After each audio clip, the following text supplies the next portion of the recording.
Hello friends, welcome to my YouTube channel. So today in this video, I am going to show you how to fix the text hard to read problem on this device.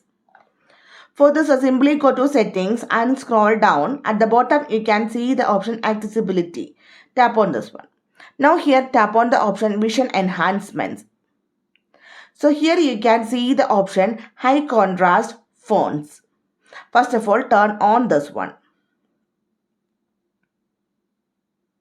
Okay, if you tap on this one, here you can see what the high contrast fonts.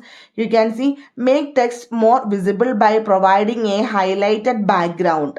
You can see a highlighted background here, outlines for the letters and adjust coloring to make the text stand out. And after this one, you can simply increase the font size. Simply scroll down. Here you can see the option font size and style. So adjust this slider, you can increase the font size. So this will improve the text readability on this device. So simply in this way, we can fix the Samsung text hard to read problem on this device. So hope you guys enjoy this video. Thank you for watching. Thank you. Bye-bye.